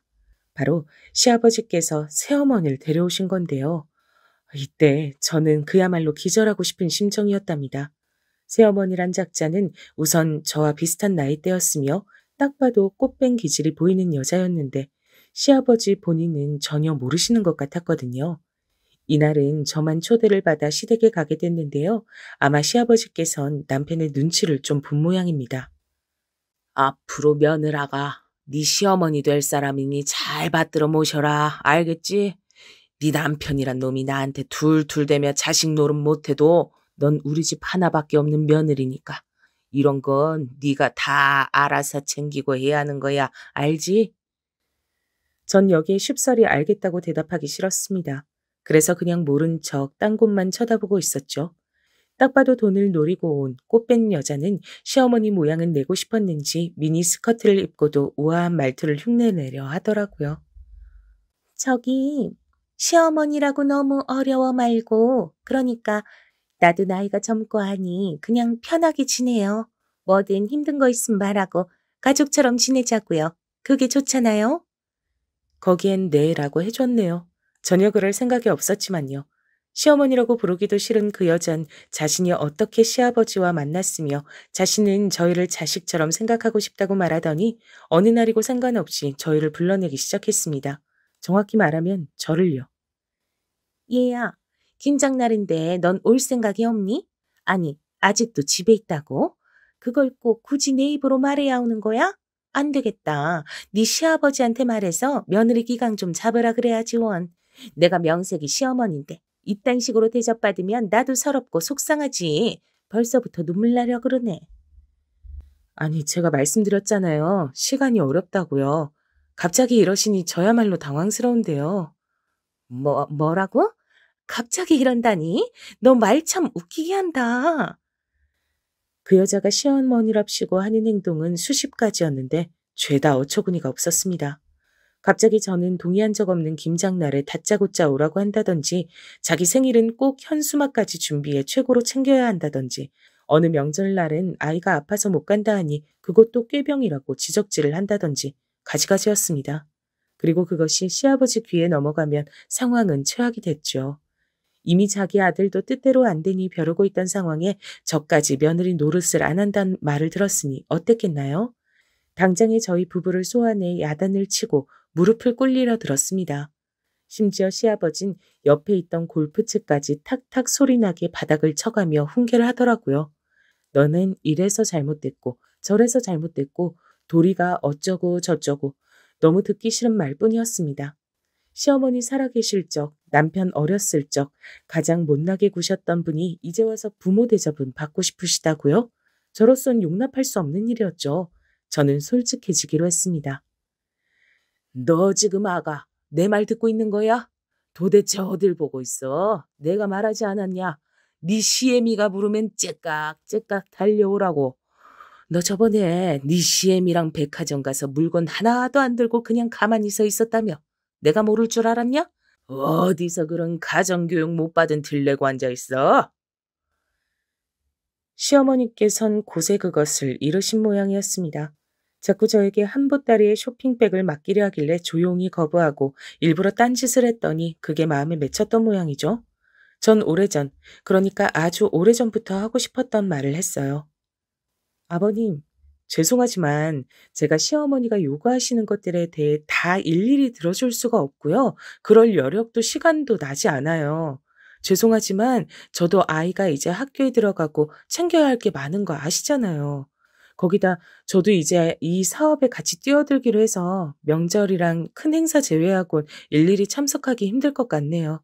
그리고 가정교육 운운하시는 말은 삼가 주세요. 남편은 제 말에 약간 놀란 기색이었습니다. 남편 또한 시아버지에게 적잖은 반감은 품고 있긴 했어도 그것을 딱히 드러내진 않고 있었거든요. 새 시어머니라니 어이가 없어. 당신은 화 안 나? 나도 화나. 근데 저런 사람 내 아버지로 생각하지 않은 지 오래고 더 이상 상대하고 싶지도 않아. 없는 사람 대하듯 하고 싶어. 남편은 당시 저런 말을 하며 시아버지란 존재 자체를 회피하는 느낌이었답니다. 근데 제가 여기서 바로 반항이란 걸 해버린 거죠. 절대 당신 뜻대로 해주지 않겠다는 뜻을 전달한 겁니다. 그리고 물론 저희가 시아버지에게 했던 말도 사실이었습니다. 새로운 사업이란 학원을 차리는 것이었는데요. 남편은 수학과를 나왔고 저는 국어 국문학과를 나왔는데 남편은 음식점을 운영하는 것엔 지쳤다며 학원을 차리는 게 어떻겠냐고 제안하더라고요. 처음엔 흘려들었지만 몇 번 듣다 보니 저도 그것이 더 나을 것 같아 새롭게 시작하는 마음으로 매물을 알아보고 있었습니다. 근데 그랬더니 시아버지는 난리가 나서는 고함을 꽥 지르시더라고요. 골프채를 흉기처럼 휘두르면서 말입니다. 아니, 뭐가 어쩌고 저쩌? 너 지금 그 말을 제정신으로 하는 말이냐? 아니, 사업을 알아보면 알아보는 거지. 그걸로 행사에 참석을 못해? 니들 굴다 군기가 단단히 빠져도 빠졌구나. 말도 안 되는 소리 집어치우고 이번 주 주말 우리 친척들 이번에 여기로 놀러 온다고 하니 한식당 니네가 알아서 예약해두고 일도 척척 진행시켜라. 안 그랬다간 연을 끊어버릴 줄 알아. 연을 끊는다는 게 무슨 말씀이세요? 말 그대로지 무슨 말이야? 세상에, 자식이 자기 뜻대로 안 된다고 골프채를 휘두르는 사람이 어딨단 말인가요? 전 더 이상 상대할 필요도 못 느껴 골프채를 휘두르는 시아버지에게 더 당당히 나갔습니다. 절대 참석하지 않겠다고요. 저희를 이렇게 물건처럼 대하시는 시아버지라면 더더욱이 그러고 싶지 않다고요. 그리고 연을 끊어야 한다면 그렇게 할게요. 어머머, 얘 말하는 것 좀 봐라. 싸가지를 국에 밥 말아 처먹었나? 어디니 시아버지가 봉으로 보이냐? 얘, 내가 너 지금까지 버릇없이 군 것도 일절 말 안 하고 참고 있어줬더니 어디서 지금 대들고 자빠져 있어? 네 시아버지가 얼마나 너희들을 끔찍이 생각하는데. 여보, 더 말할 필요 없어요. 그냥 얘들 멋대로 하게 두자고요. 니들한텐 재산 1원도 안 갈 줄 알아라? 네, 그럼 감사하네요. 사실 저희도 더 이상 신경 쓰고 얽매이고 싶진 않거든요. 그럼 서로 이쯤에서 마무리할까요? 그 친척 행사도 어머님께서 다 주관하시고요. 그리고 아버님, 전부터 말씀드리고 싶었는데 아버님이 어린 시절 이희한테 어떻게 대하셨는진 아버님이 더 잘 아시죠? 아버님이 어머님 무차별적으로 때리시고 의심하시고 어린 시절 이 사람한테 개밥을 줘가면서 밥알 주워 먹으라고 시켰던 거, 말도 안 되는 체벌하시는 거 저 다 들었어요. 이 사람이 사람이 착하고 순해서 아버님 얼굴 보고도 참고 사는 거지. 만약 진짜 시어머니께서 살아계셨다면 저는 정말 못 참았을 거예요. 저희 재산 같은 거 바란 적 없어요. 처음부터 저희 힘으로 살았고 앞으로도 그럴 거고요. 그러니 더 이상 사람 조정하려 들지 마세요. 시어머니까지 옆에서 같이 맞장구 치고 드는데 이건 아니다 싶어 못을 박아버렸습니다. 매듭을 지어버린 거죠. 남편의 어린 시절 얘기를 듣고 나선 건 처음이었습니다. 그러자 시아버지께서 약간 당황하신 기색이더라고요. 이런 얘기까지 들고 나올 줄 몰랐던 건지 말입니다. 저는 남편의 손을 잡고 그대로 일어서 나왔습니다. 뒤에 어떤 후폭풍이 있을진 예상이 됐지만 그 순간엔 그래야 했죠. 그런데 일이란 참 이상하게 흘러가더라고요. 저희가 먼저 인연 끊자는 말에 알겠다고 대답을 해오니 딴에 아쉬웠나 봅니다. 갑자기 시아버지와 시어머니가 동시에 저희에게 잘해주기 시작하더라고요. 시어머니는 저희 아이를 봐주겠다고 하고 시아버진 용돈을 붙여주겠다고 하고요. 그러면서 가족끼리 오붓하게 저녁 식사라도 하자고 하는데 생각만 해도 끔찍했죠. 예, 너 아직도 화가 안 풀렸니? 그건 내가 너희들이 요즘 너무 막 나가는 것 같아서 한마디 하려고 부른 건데. 아이고 그래, 내가 지나쳤다면 미안하다. 시아비가 돼서 체면도 못 차리고 미안해. 그나저나 사돈 어른께선 괜찮으시니? 내가 다른 게 아니고 요 앞 한약방에서 약을 지었는데 그것만 전달해주고 가도 되나? 굉장히 사근사근한 말투로 제 안부며 저희 아이 안부며 제 남편의 눈치까지 살피는데 우스웠죠. 시아버지께서 이러는 이유를 알고 있으니까요. 다름 아닌 용돈 때문이었을 겁니다. 구차하게 이런 문제엔 꼭 돈이 빠지질 않죠. 뻔하지만 그렇습니다. 저희가 다달이 시부모님께 줬던 용돈을 딱 끊었더니 거기서 머리 회전이 다르게 돌아간 거죠. 생활비가 부족했던 거예요. 사실 재산 운운했을 때도 웃겼던 게 시아버지에겐 지금 사는 집 말곤 딱히 재산이랄 게 없으시거든요. 본인은 시골에 땅도 있다 뭐도 있다 허풍을 터시지만 그건 그야말로 전부 다 허풍에 불과했습니다. 남편에게 확인 사살한 거고요. 아무쪼록 시아버지는 용돈이 끊기는 게 싫었는지 다시 잘해주기 시작했고 남편과 저는 그런 시부모님이 솔직한 말로 징그러웠습니다. 그러던 어느 날 개인적으로 조금 안 좋은 일을 겪게 됐답니다. 오빠로부터 친정어머니가 아프단 소식을 들었어요. 친정엄마는 원래 농사일로 허리도 안 좋고 관절도 많이 안 좋으셔 수술을 여러 차례 받으셨는데 이번에 완전히 무리를 하신 건지 병원에 입원하시게 됐답니다. 거기에 암 판정도 같이 받으셨습니다. 저도 남편도 걱정이 많았죠. 저는 엄마의 병원에 매일 들락거리며 적극적으로 간호를 하게 됐고요. 근데 여기에 저희 시아버지가 끼어들어 자신이 엄마의 병원에 오겠다느니 하는 말을 하시더라고요. 사돈께서도 내가 안 가면 섭섭해하지 않겠니? 그래서 그러는 거야. 아니에요, 아버님. 괜찮아요. 그러지 마세요. 너도 참, 그러는 거 아니야. 어른들은 이런 거 말 안 해도 다 섭섭해하셔. 티를 안 내시는 것뿐이지. 내가 뭐라도 들고 가마. 보고 인사는 해야지. 그렇게 기어이 저희 엄마 병문안이랍시고 오셔선 와서 얼굴 도장을 찍고 가셨답니다. 별 말씀도 안 하시면서요. 그러면서 병원 문을 나가며 저에게 그러더라고요. 남편과도 화해하고 싶고 이제 다시 가족처럼 잘 지내고 싶으니 중간에서 잘하라고요. 여기서 잘하라는 게 무슨 뜻이었을까요? 아마도 남편을 잘 구슬러 설득해라 이런 뜻이었겠죠. 저는 그 속셈이 뻔히 보이는 눈동자도 싫어 조용히 외면하고 그냥 잘 가시라 배웅해드렸습니다. 근데 니네 시아버지 말이야. 사람이 뭐랄까 좀 능글맞다고 해야 하나? 꿍꿍이가 있어 보이더라. 정말 괜찮은 거 맞아? 저번에 보니까 김서방 얼굴도 안 좋던데. 그게 엄마 사실 별로 좋진 않아. 남편하고도 사이가 별로고 시어머니라고 새로운 여자를 데리고 왔는데 완전 이상해. 그래도 뭐 어떡해. 별 수 없지. 그냥저냥 지내고 있어. 그래. 그래도 어른이 저렇게까지 하시는데 니들이 한번 봐줘라. 이해심 넓은 사람이 원래 모자른 사람도 품어주고 그러는 거야. 저희 친정엄마는 원체 사람을 잘 미워하는 법이 없으셨고 그러지도 않으시려 했습니다. 제가 엄마에게 가장 많이 배운 게 있다면 자비와 사랑이란 단어였죠. 엄마는 어떤 상황에서도 사람을 용서하시려 했고 저에게도 그러라고 가르치셨으니까요. 그런데 글쎄요. 새 시어머니와 시아버지가 하는 행동을 보면 도무지 사람이란 생각이 점점 들지 않더라고요.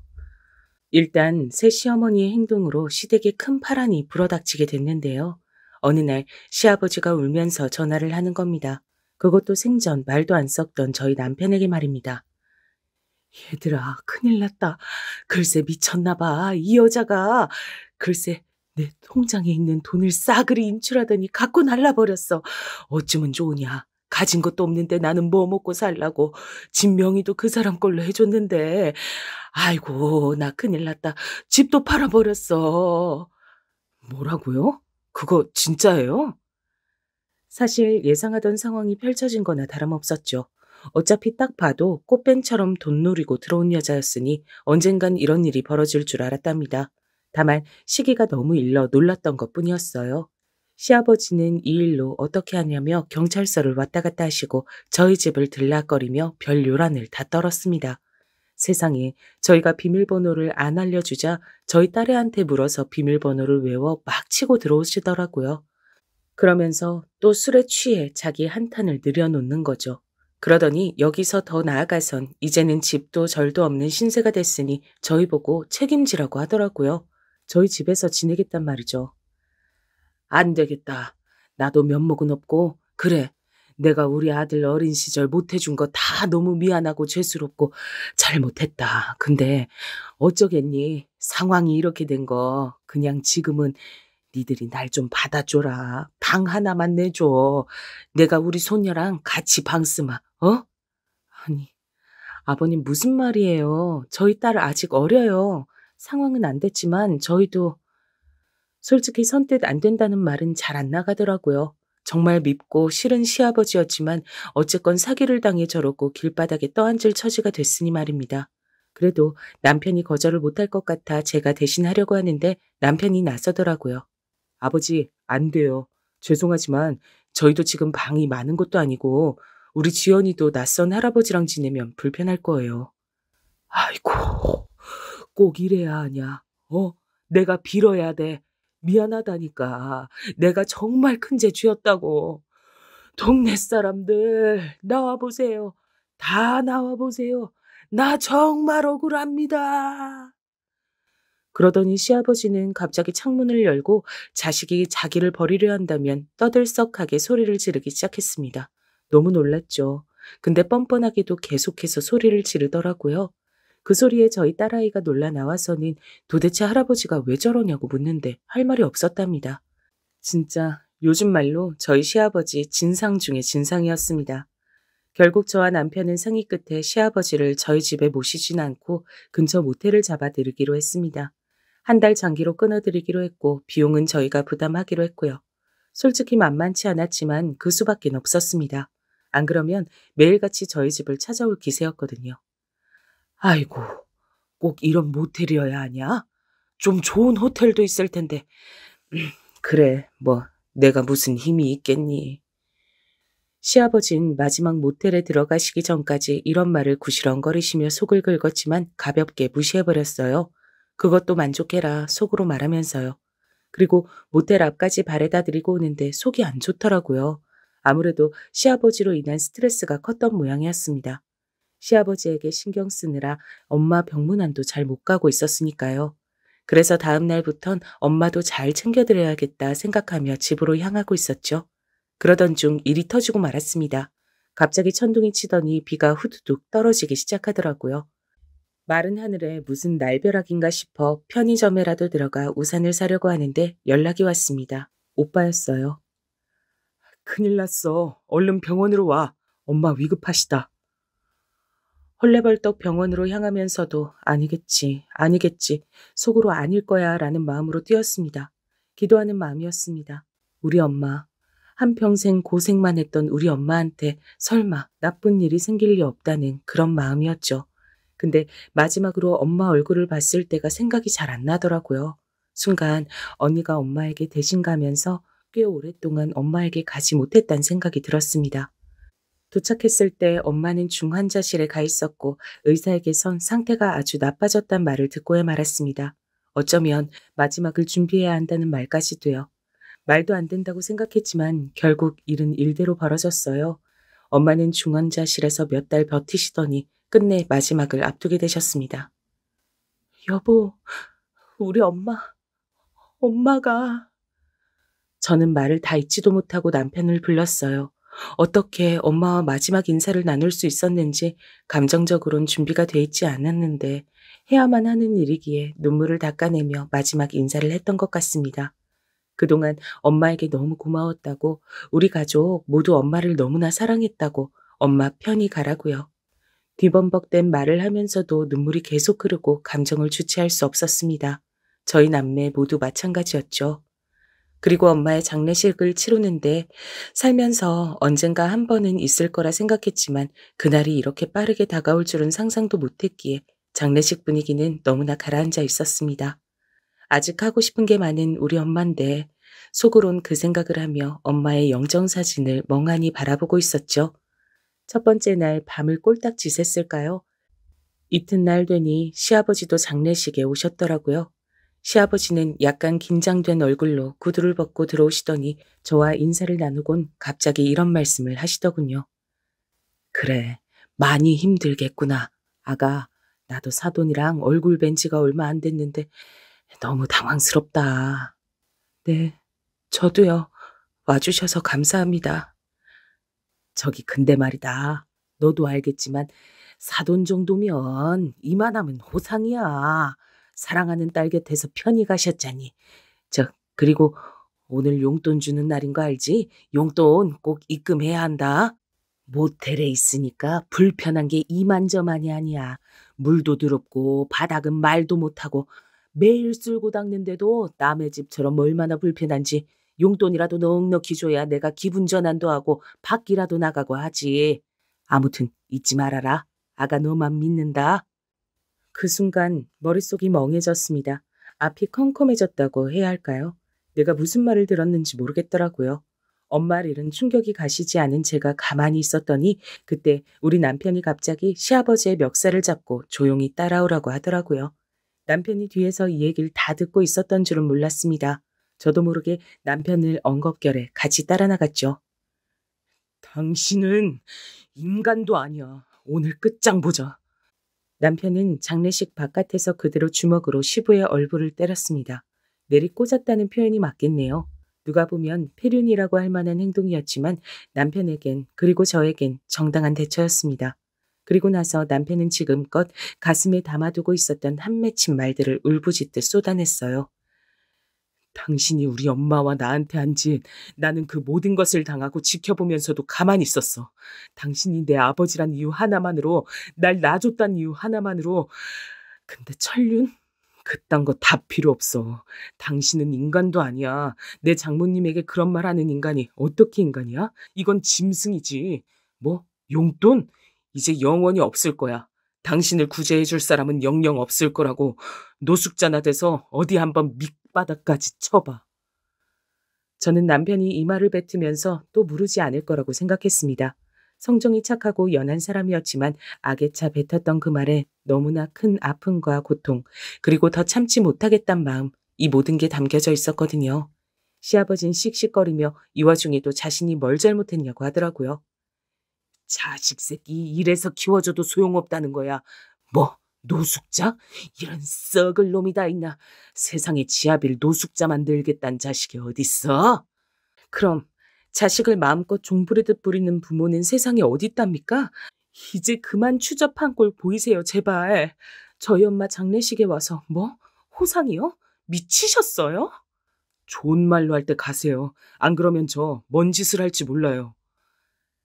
남편과 저희 친정엄마의 사이가 좋았던 것도 좋았던 것이만 남편이 시아버지에게 감정이 좋지 않았던 이유, 바로 어린 시절부터 성인이 되어서까지도 내내 남편을 못살게 굴었던 점들이 모두 화해의 이유였겠죠.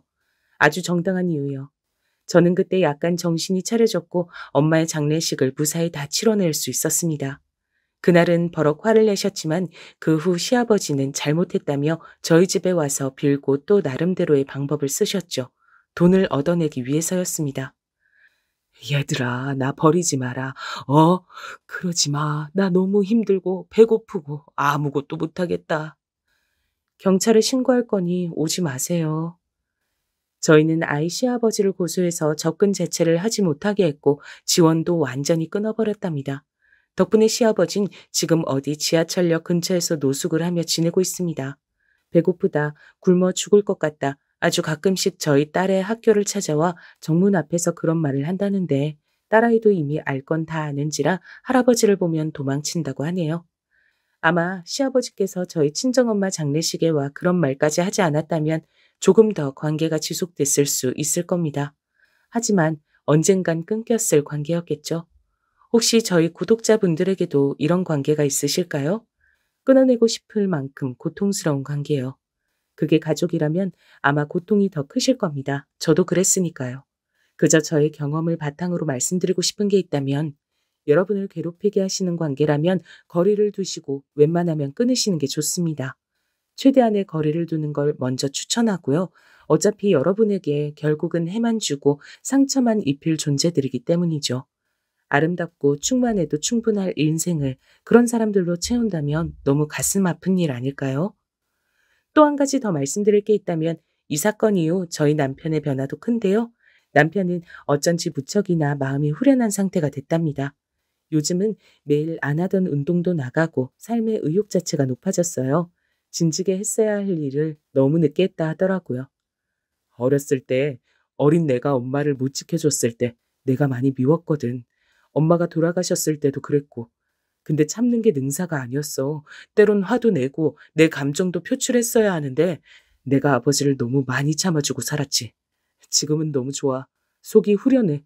당신이 또 잘했다고 해줘서 고맙고 엄마한테도 떳떳한 기분이야. 남편은 저에게 이런 말을 해주곤 한답니다. 참 듬직한 남편이죠. 저는 앞으로 우리 착한 남편이 다른 사람들에게 당하지 않고 어린 시절 힘든 기억에서 벗어나 이젠 정말로 행복한 일들만 가정 울타리 안에서 마음껏 겪고 누리며 살았으면 좋겠습니다. 저희 딸과 제가 함께일 테니 그럴 수 있겠죠. 여러분도 마음으로 많이 응원해 주셨으면 좋겠네요. 그럼 지금껏 한불이었을 제 이야기 들어주시느라 고생 많으셨고 들어주신 여러분들 모두 행복하시길 바랄게요. 저는 조용히 구독자로서 앞으로 또 올라올 사연들을 기다리고 기대하며 여러분의 앞날을 기원하도록 하겠습니다. 그럼 안녕히 계세요.